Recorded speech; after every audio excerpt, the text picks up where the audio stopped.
jurado, maestros y compañeros que nos acompañan el día de hoy. Mi nombre es Sara Regina Bramila Joya y el día de hoy vengo a compartir con ustedes un mensaje sobre algo que todos hemos vivido de alguna forma. Cómo mantener el equilibrio emocional, romper los patrones que la sociedad nos impone y encontrar nuestro propio camino. Desde que somos niños, el mundo empieza a decirnos quién debemos ser. Nos enseñan qué es el éxito, cómo vestir, qué estudiar, a quién agradar. Y sin darnos cuenta, crecemos siguiendo un patrón que no siempre elegimos. Pero llega un momento dentro de nosotros que algo se pregunta: ¿y yo qué quiero realmente? Romper este patrón no es fácil, porque implica ir en contra de lo que la sociedad espera, y esto puede dar miedo. A veces te sientes solo, confundido, frustrado, y cuando las cosas no salen bien, la mente empieza a jugar en contra. Ahí es donde muchos jóvenes se sienten vacíos, perdidos, incluso llegan a caer en depresión por intentar ser algo que no son. Por eso, mantener el equilibrio es tan importante. El equilibrio no se trata de ignorar tus emociones, sino de aprender a manejarlas. Como dijo Daniel Goleman, padre de la inteligencia emocional, las personas que saben controlarse a sí mismas, que pueden motivarse y saben mantener la esperanza, son las que sobresalen en la vida. Y sobresalir no significa tener más que los demás, sino encontrarte a ti mismo sin dejar que el ruido del mundo te haga dudar de tu valor. Ahí es donde entra la disciplina. La disciplina no es castigo, es amor propio. Es levantarte cada día y hacer algo por ti, aunque no tengas ganas. Es construirte paso a paso, sin dejar, paso a paso, con paciencia, propósito y un plan de vida que te haga sentir vivo. Tener un plan de vida no significa tener todo planeado, todo resuelto. Significa tener una dirección, porque cuando sabes hacia dónde vas, es más difícil que la sociedad te desvíe o que las caídas te hundan. Te conviertes en alguien que, aunque tropiece, sabe levantarse con más fuerza. Por eso, compañeros, no dejemos que el mundo nos diga quién ser. Encuentren su equilibrio, cultiven su disciplina y construyan su propio camino. Porque la verdadera libertad no está en hacer lo que todos hacen, sino en atreverse a ser uno mismo, sin perder la paz interior. Y cuando logres eso, cuando seas capaz de mantenerte firme en medio del ruido del mundo, te darás cuenta que no solo rompiste un patrón, creaste uno nuevo, el tuyo. Muchas gracias. Muy buenos días tengan todos los presentes, mis amigos, alumnos, compañeros de la escuela preparatoria, honorables personalidades del jurado. El día de hoy quiero hablarles sobre la libertad de pensamiento y por qué es importante vivir libres. Tú y yo no somos tan diferentes. Los dos nacimos siendo humanos y como todos los humanos, nacidos y por nacer, llegamos a este mundo siendo sujetos de derecho y de libertad. La libertad es entonces lo que hace bella la vida, porque la libertad es una de las virtudes más grandes que a los hombres se les fue otorgado. Y en contraparte, el mayor castigo que se puede otorgar a un hombre es arrebatarle su libertad, obligarlo a la esclavitud. Yo no quiero ser un esclavo, yo quiero vivir libre.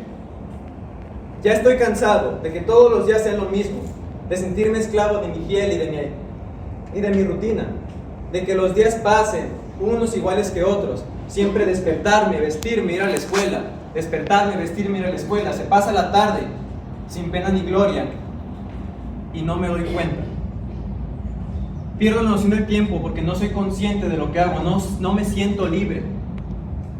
Soy esclavo de lo que quiero, soy esclavo de una rutina que yo no elegí pero que tengo que mantener. Hemos olvidado lo que representa la libertad. nos acostumbramos, la dimos por sentada y hoy más que nunca nos hace falta. Para hacer lo que tiene que hacerse y decir lo que se tiene que decir y no simplemente conformarse con lo que haga otro. Nos olvidamos de la libertad y de ser libres. Hemos perdido el camino. Agachamos la cabeza cuando vemos una injusticia y llegamos a aplaudir cuando ocurren masacres, solo porque unos cuantos más lo hacen. Cada día que pasa, cada siglo, empezamos a perder nuestra individualidad. Dejamos de ser una persona para ser un grupo. Y poco a poco vamos perdiendo nuestra propia conciencia. La percepción de nosotros se va alterando conforme se altera nuestra libertad. Ya todo es tendencia y todos seguimos lo que otros hacen. Y hasta parece, o llegar a parecer, que pensar es un crimen. Un crimen que se castiga no levemente, sino con la muerte. Pero la libertad no conocerá jamás la muerte. Y pensar será jamás un crimen. Al contrario, será siempre una necesidad. Porque la historia nos recuerda cómo es que empiezan las grandes tiranías. No de un día para otro, sino cuando el pueblo, nuestro pueblo, olvida su propia condición de libertad. Así comienzan los grandes imperios, los que oprimen a los pobres, los que oprimen a los débiles. Evitemos eso. Es entonces lo que nos corresponde a la juventud, a los que aún tenemos fuerzas y aún tenemos voz, a los jóvenes. ¿Qué nos queda a los jóvenes? Nos queda velar por mantener esa libertad. Nos queda rasgar jaulas, romper paredes, tocar el cielo, ser caos, ser pasión, ser temor, ser personas y ser personas libres. Porque si no eres libre tú, ¿quién será libre por ti? Albert Camus decía que la única manera para lidiar con un mundo sin libertad como este es ser tan absolutamente libre que tu mera existencia sea ya un acto de rebelión. Por eso, en nombre de la libertad, les digo a todos, vivan y vivan libres. Muchas gracias. ¿Alguna vez han preguntado cómo afecta la pobreza y la desigualdad en nuestra sociedad?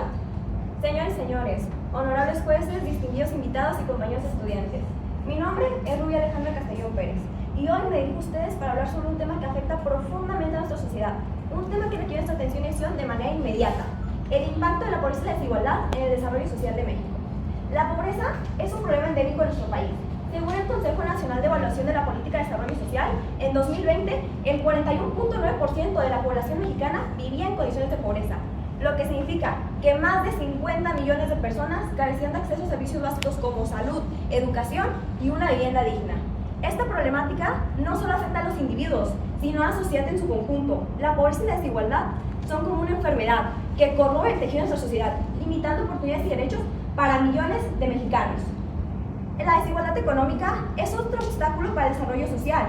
Según la Organización para la Cooperación y Desarrollo Económico, el índice de Gini en México es de 0.45, uno de los más altos de la región, lo que significa que el 10% más rico concentra el 34.4% del ingreso nacional, mientras que el 10% más pobre tan solo el 1.5%. Esta brecha es un obstáculo para el desarrollo social, ya que limita las oportunidades y perpetúa la pobreza. Pero más allá de los números y las estadísticas, la pobreza y la desigualdad afectan a la sociedad en su conjunto.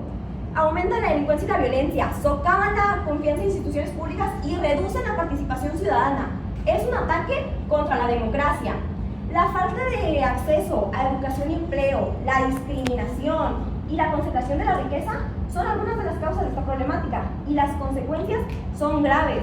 La falta de acceso a servicios básicos, la perpetuación de la pobreza y el acceso negativo para la salud y bienestar de nuestros ciudadanos. Piensen ustedes en los 2 millones de niños y jóvenes que no asisten a la escuela debido a la pobreza. La desigualdad en la educación perpetúa el ciclo de la pobreza, condenando generaciones enteras a vivir en la marginación. El pobre es pobre porque quiere. ¿Y qué pasa cuando naces educación. Cuando abres los ojos y miras a tu alrededor, te das cuenta de lo que pasa, del sacrificio del obrero sin voz. La pobreza y la desigualdad en México han alcanzado un punto crítico. Esta brecha de entre pobreza y riqueza se ha vuelto un abismo insalvable, donde millones de personas luchan todos los días por sobrevivir en un sistema que parece estar diseñado en su contra. No podemos permitir que la pobreza y la desigualdad sigan afectando el desarrollo social en nuestro país. Es hora de que todos trabajemos juntos para crear un país más justo y equitativo, donde todos tengamos acceso a oportunidades y servicios básicos, como debería de ser desde un principio, y no quedarse con eso las personas de mayor rango. Es hora de que pensemos en los demás, en tener un poco de empatía y ayudar al prójimo. No nos cuesta nada una mano. ¿Tú ayudarías o seguirías indiferente? Esa es la pregunta que nos hacemos todos. Pero, ¿de verdad lo hacemos? ¿De verdad ayudamos a los demás? ¿O solamente es un discurso que se va a quedar aquí? Deberíamos de hacer un llamado a la acción y comprometernos todos el día de hoy a dar un granito de arena más. La pobreza y la desigualdad no son solo números, son rostros, son historias, son vidas que claman por justicia y oportunidad. Muchas gracias.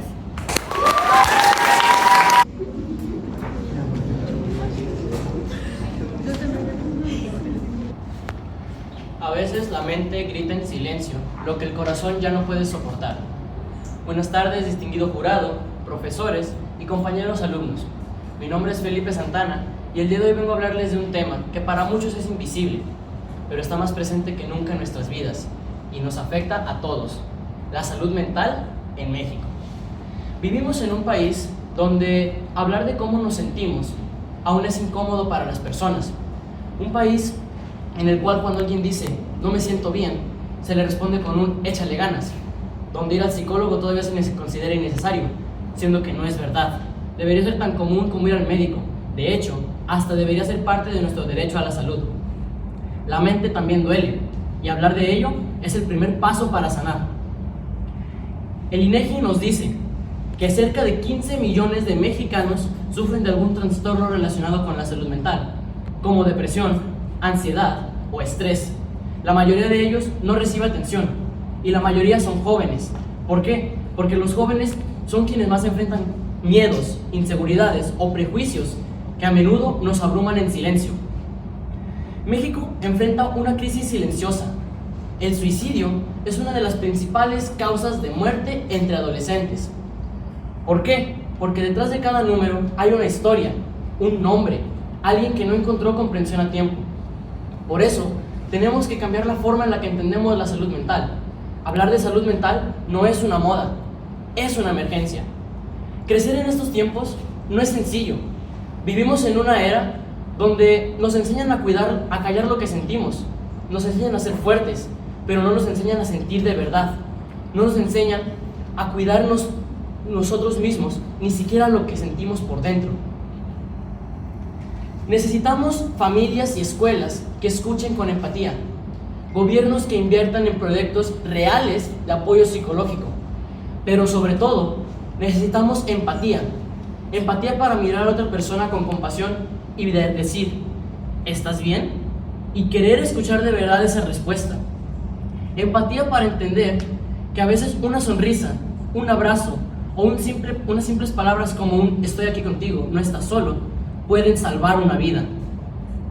Necesitamos, además de todo eso, soñar, respetar los sueños de las personas, cuidar lo que sentimos, cuidar lo invisible, nuestra mente, nuestro corazón y nuestros sentimientos.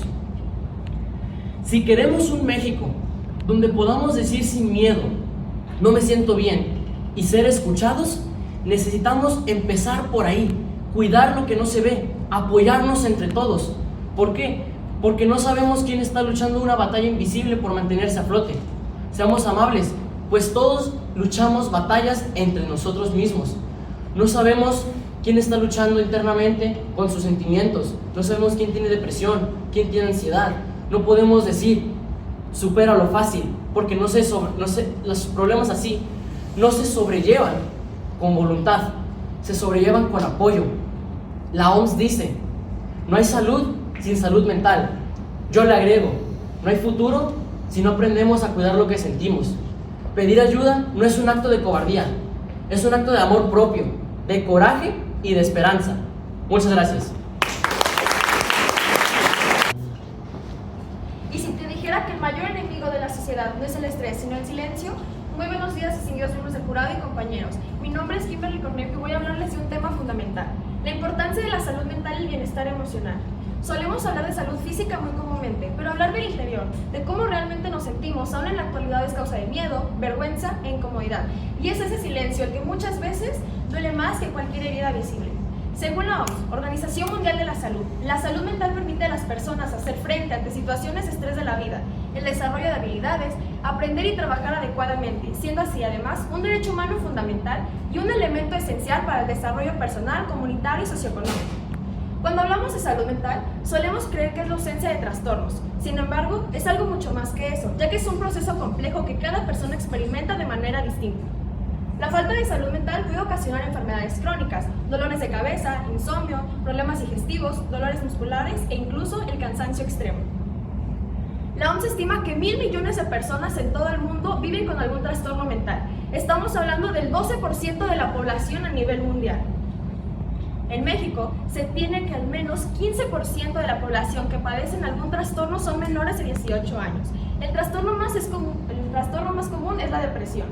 Y se tiene que el 38.3% de los adultos padecen de este trastorno. 3 de cada 10 personas padecen algún trastorno mental y cada 2 de esas 3 no reciben tratamiento. A pesar de los avances que se ha tenido con este tema y de la aceptación del mismo, seguimos viviendo en una sociedad donde la falta de empatía sigue siendo muy creciente y se tiene incluso una comprensión limitada sobre estos temas. Es por eso que estos temas no son temas de hablar individualmente, sino social. ¿Cuántas veces hemos expresado o intentado expresar nuestro sentir y terminamos recibiendo comentarios del estilo "no es para tanto", "qué exagerado", "en serio por eso vas a llorar"? Estas frases, por más inofensivas que parezcan, pueden hacer que todo el mundo de una persona termine por derrumbarse, haciendo que se sienta más solo, incluso mucho más culpable. La empatía. La empatía no solo de detenernos y decir "ay, te entiendo", sino de detenernos de verdad, acompañar, a escuchar sin juzgar, porque sí, escuchar, acompañar y detenernos sin juzgar puede hacer una gran diferencia. Solamente cuando dejamos de minimizar el sufrimiento ajeno, comenzamos a ser una sociedad donde pedir ayuda no sea motivo de vergüenza o vulnerabilidad, sino de fuerza, de valentía. El reconocer nuestras heridas puede incluso salvarnos. Pero hablar de salud mental no solamente es hablar de enfermedades, sino del manejo de nuestras emociones y cómo expresarlas de manera sana, es decir, del bienestar emocional. Porque una persona sin salud mental ni bienestar emocional, su comunicación se vuelve más complicada y la misma percepción que se tiene de la misma puede caerse por completo.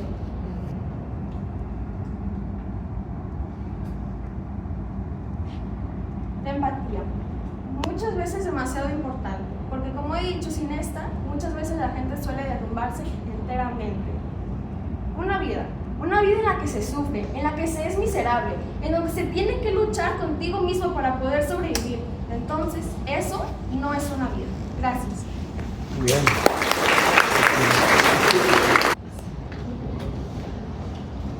La pobreza es la madre de la revolución y el crimen. Aristóteles. Mucho gusto, jurado, maestros, alumnos y público presente. Mi nombre es Jimena Torres Quiñones y hoy vengo a hablarles de la pobreza y la desigualdad en el desarrollo social de México. Porque en 2025 hay 38.5 millones de personas en pobreza multidimensional y 7 millones en pobreza extrema. Sin embargo, ¿qué es la pobreza? Creemos que es fácil interpretarlo y es solo carencia de gustos o lujos. Pero la pobreza es la carencia de educación, salud, servicios básicos, alimentación o vivienda. Y 3 o más de estos aspectos se considera pobreza extrema.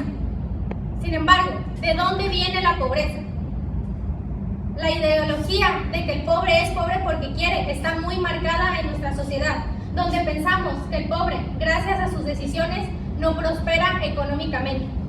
Por ejemplo, Margaret Thatcher, ex primer ministro de Reino era un defecto de personalidad. ¿Y esto realmente es así?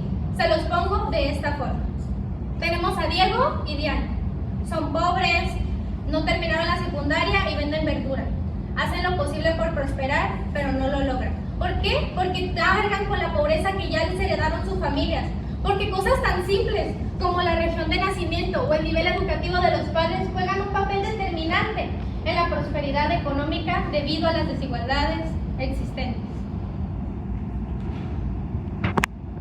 Y es así como estas personas que intentan prosperar y subir económicamente no lo logran.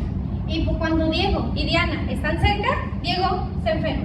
Sin un trabajo fijo, ellos deben de pagar la atención médica, porque el Seguro Social en México te lo otorga la institución o empresa para la que trabajas.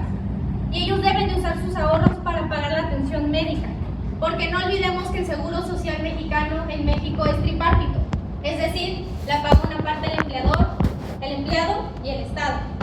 Y es así como estas personas que buscan prosperar no los logran, porque cuando el sistema los deja de lado, no pueden prosperar hacia arriba. Pero todo esto, ¿por qué afecta a México? Porque estas personas que no logran subir en la cadena económica terminan teniendo contacto con la criminalidad, aceptando trabajos ilegales, porque se ha demostrado que las personas pobres en un estado marginado y vulnerable aceptan trabajos ilegales con mucha más facilidad. Y todo esto ni siquiera afecta al rico, son pobres robándole a otros menos pobres, siendo asaltados, extorsionados en llamadas telefónicas, siendo robados y asaltados en transporte público o en la calle. Y es así donde nos tenemos que hacer la pregunta de cómo México, siendo un país tan rico en cultura y en recursos naturales, es también uno de los más desiguales. Porque a nivel internacional, México es uno de los países con menor movilidad social, es decir, la capacidad de una persona de prosperar económicamente, educativa y laboralmente. Y es así como no lo logran. Y se ha comprobado que en países nórdicos, donde la desigualdad es baja, la movilidad social es mucho mayor. ¿Cómo podríamos resolver esta problemática? Y no es tan fácil como erradicando la pobreza, claro, pero no es tan fácil como le voy a quitar dinero a los ricos y se la doy a los pobres. No, erradicar la pobreza que ha perseguido a México desde hace tantos años es trabajar en un conjunto de soluciones, porque no olvidemos que estamos atacando un problema multifactorial. Mis propuestas: erradicar los trabajos forzosos, entregar salarios dignos con trabajos con buenas condiciones laborales, asegurar una pensión, salud y buena educación. Pero el único primer paso que necesita México es que todos abramos los ojos y nos demos cuenta de que el pobre no es pobre porque quiere, es pobre porque el sistema lo decidió así. Muchas gracias. ¿Saben? En 2020 la pérdida de hectáreas fue de 4.7 millones. ¿Saben? En 2020 la pérdida de bosques fue de 4.7 millones de hectáreas. Para que se den una idea, será como desaparecer Yucatán del mapa en un solo año. Y lo más alarmante no es eso, sino que las cifras no dejan aumentar. Buenos días, mi nombre es Ricardo y desde hace tiempo me preocupa algo que estamos perdiendo sin darnos cuenta: nuestros bosques. Los bosques no solo son árboles, son el hogar de miles de especies. Son quienes limpian el aire que respiramos y regulan el clima que nos da vida. Cada árbol que cae no solo deja un vacío en la tierra, también deja un vacío en nuestro futuro. Y es que poco se habla de la deforestación. Estoy seguro que la mayoría no sabe sus causas ni sus consecuencias, ni mucho menos cómo contribuir. Ese es el primer error, la ignorancia. No podemos actuar si no sabemos cómo. El siguiente error es bastante común y es pensar que estaría solo unos cuantos. Nada más alejado de la realidad. No basta con decir alguien más lo hará o a qué lo hará. No, porque si realmente queremos hacer la diferencia, todos tenemos que poner de nuestra parte. Ahora bien, ¿alguien sabe quién es el causante principal de que nuestros bosques estén muriendo? Podría ser la expansión agrícola, la tala ilegal o incluso los incendios forestales. Pero no, a mi parecer, la raíz de este problema es la insensibilidad que tienen las personas. Hay muchos que les da igual tirar un envoltorio de la calle, tirar una colilla de cigarro al bosque. No ven las consecuencias. El problema no está solo en los que talan, sino en la indiferencia, en cada persona que mira hacia otro lado mientras nuestros bosques están desapareciendo. ¿Ustedes creen que las empresas que destruyen millones de hectáreas piensan en los animales que desplazan? ¿Los impactos climáticos que tendrán? Claro que no. Entonces, ¿cuál es el primer paso para frenar la deforestación? Ser más conscientes y responsables. Piensa en un momento. Si todos aquí lo fuéramos, pensaríamos 2 veces antes de comprar cosas que no necesitamos. Si las empresas lo fueran, no utilizarían pesticidas agresivos que degradan el suelo, ni talarían sin reforestar.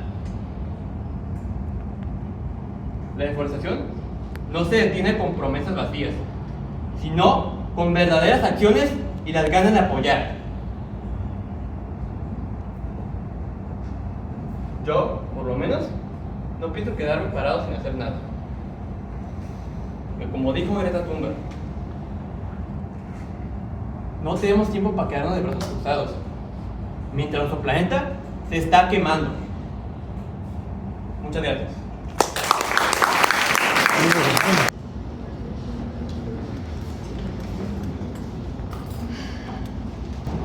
Muy buenos días. Soy estudiante de la preparatoria regional de Utlán, Daniela Arendelle Hernández Nuño. Y voy a hablar sobre las modas temporales. Primero que nada, ¿qué son las modas temporales? Existen muchas definiciones. Podemos escucharlo en las matemáticas, en la vestimenta. Pero la definición de la cual yo quiero hablar es la que dice que la moda es el gusto, uso o costumbre que la gran cantidad de personas hacen, la gran mayoría, en un tiempo y lugar determinado. Como son modas temporales, esto pasa en un lapso de tiempo muy corto. El más beneficiado en todo esto es el consumismo, debido al ciclo constante de ventas. Ahora, la principal motivación que hay en las personas de ejercer las modas es una mezcla muy curiosa. Es una mezcla entre la búsqueda de autenticidad y, paradójicamente, la falta de autenticidad. Cuando una persona ejerce la moda por la búsqueda de autenticidad, esta persona busca expresarse y al mismo tiempo encajar en un grupo. Por el contrario, cuando una persona ejerce una moda por falta de identidad, esta persona lo único que busca es aprobación social posiblemente y no piensa realmente en sus deseos. Cada vez en la sociedad nos estamos unificando más. Cada vez, principalmente los jóvenes, vamos perdiendo nuestra identidad. No es correcto. Tenemos que respetar nuestras decisiones. Tenemos que respetar nuestras creencias, nuestras costumbres. Claro, podemos ser abiertos. Tenemos que darnos la oportunidad de ser abiertos a muchas cosas. Pero respecto a lo que es el criterio propio, es algo que tenemos que respetar. También respetar nuestras propias decisiones, nuestras propias creencias, nuestros propios gustos. La unificación puede sonar como algo bueno, ya que la unificación es cuando se puede decir en general como algo que, como si todos tuviéramos la misma creencia, los mismos pensamientos. Puede sonar algo positivo, pero aunque incluso entre grupos podamos compartir las mismas creencias, varios grupos, mismas costumbres, todos somos seres diferentes por naturaleza. Y no tiene por qué ser algo malo ser diferente.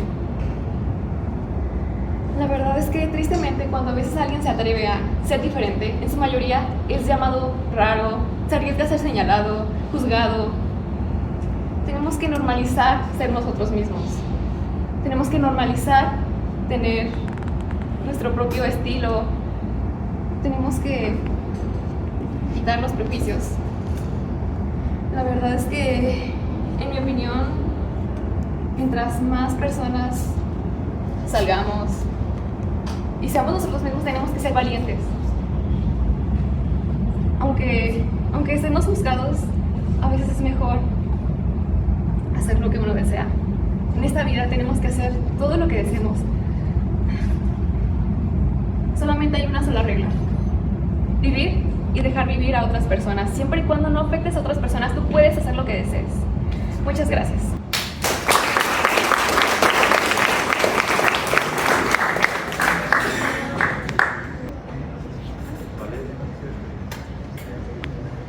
Muy buenos días a todos, mi nombre es Jocelyn Gutiérrez y mi tema es la crisis de adicciones y su efecto en la sociedad mexicana. Quiero dar reconocimiento a lo fuerte y grave que son las adicciones y el cómo la mayoría de mexicanos han probado ciertas sustancias y otros se han vuelto adictos. Antes de comenzar, voy a contar una vivencia de un conocido y el cómo es para la persona adicta vivir, relacionarse y cómo se va deteriorando su estado de salud mental. Esta persona cuenta que cuando era chico veía cómo su abuela tenía discusiones muy fuertes con su tío porque tomaba cosas para venderlas y drogarse, y cómo salía de distintos centros de adicciones igual o peor. Se volvió más agresivo, tenía peleas callejeras, se alejó de su familia e hijos y lo corrieron de su trabajo. Incluso el mismo amigo me ha dicho y ha comentado que él generó muchísimo rencor hacia él porque también le tocó a él vivir esa vida y que lo maltratara. El mismo tío ha comentado que en ese entonces no sabía que tenía una adicción.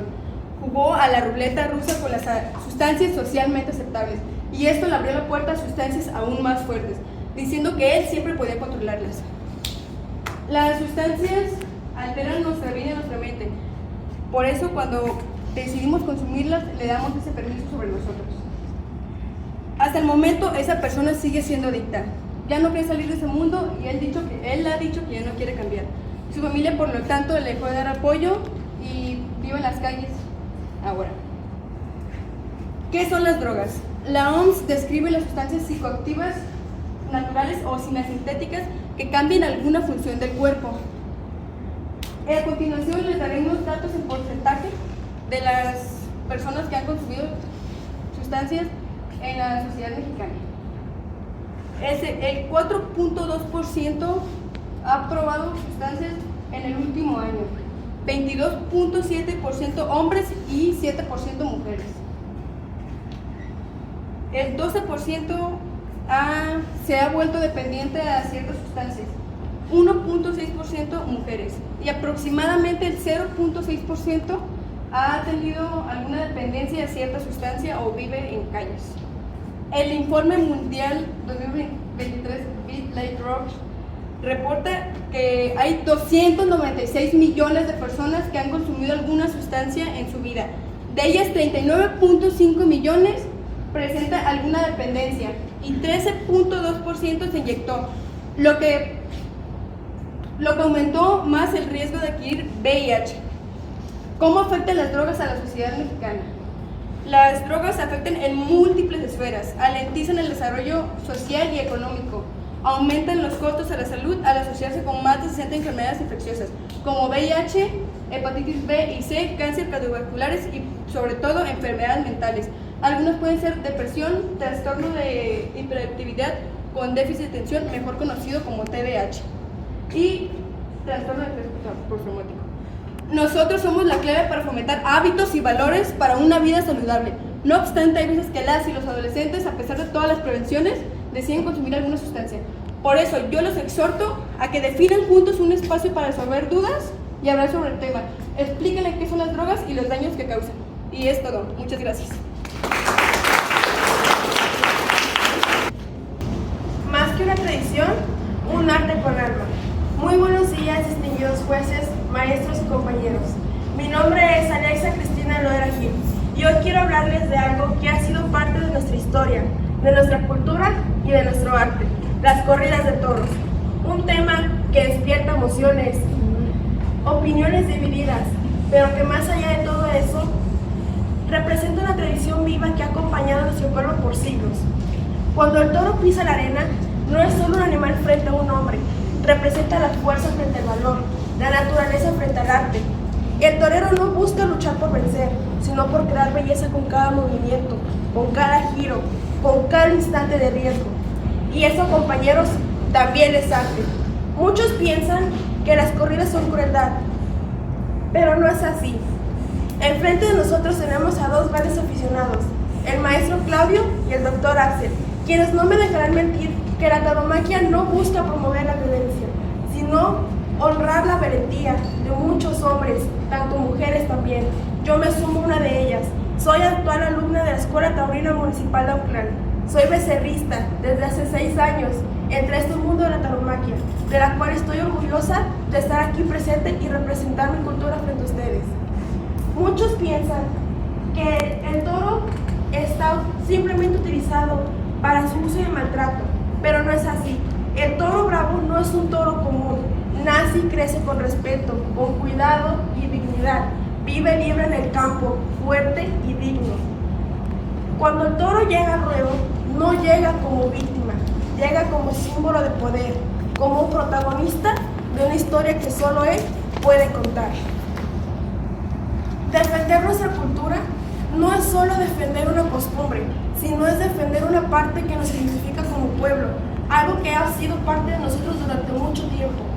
Defenderlas no significa quedarnos atrás, sino reconocer algo que ha sido por muchos años que nos identifica, que nos costumbres que ya han llevado por mucho tiempo. A lo largo de los años han evolucionado, se han incrementado los rejoneos, que esos toreros arriba de un caballo, las corridas de toros que son a pie, las tradicionales corridas de toros, los forcados, quienes se juegan la vida directamente sin ningún tipo de capote, muleta o algo que los cubra, sino simplemente su cuerpo enfrente de un animal, el cual puede llegar a ocurrir el error de que se puedan encajar los cuernos de ellos mismos en su cuerpo.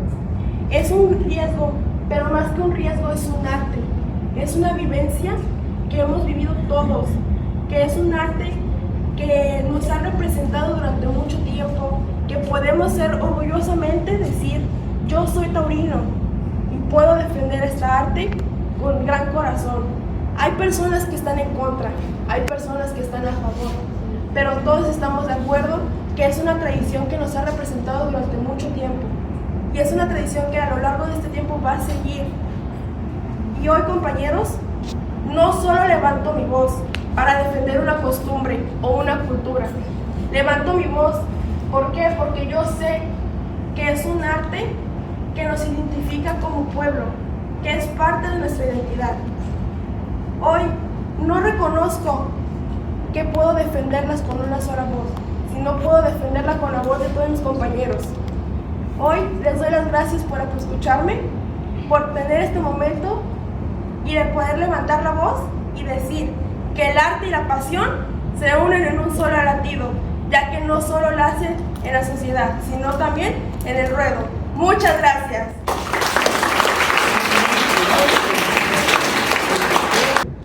El Departamento de Humanidades y Sociedad otorgan la presente constancia a la maestra Tania Guadalupe Partida Montes.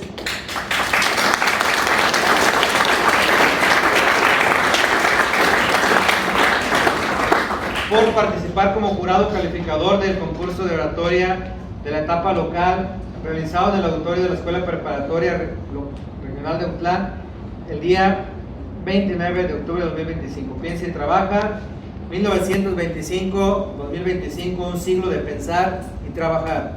Autlán, Navarro, Jalisco. Firma el señor director Jorge Luis Villaseñor Rojas y su servidor Víctor Rayas como jefe del Departamento de Humanidades y Sociedad. Muchas gracias, maestra Tania. Contesta.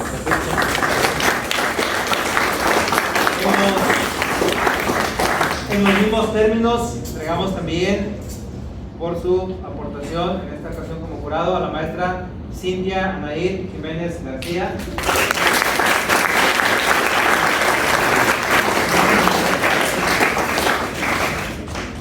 Y en los mismos términos también agradecemos y damos el reconocimiento al maestro Axel Armando Martínez Sánchez.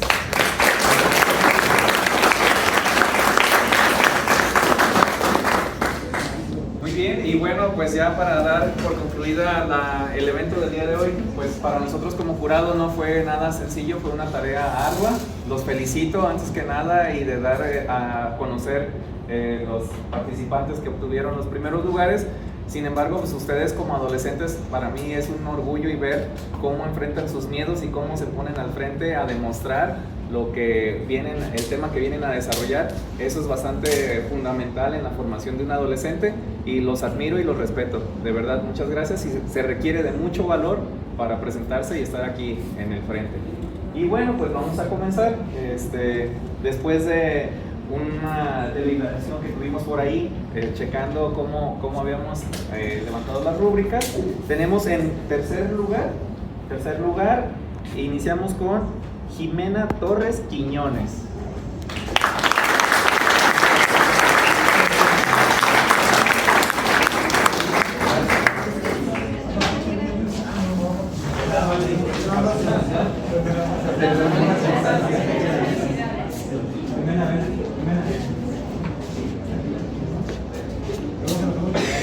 En segundo lugar tenemos también a Castellón Pérez Rubí Alejandra.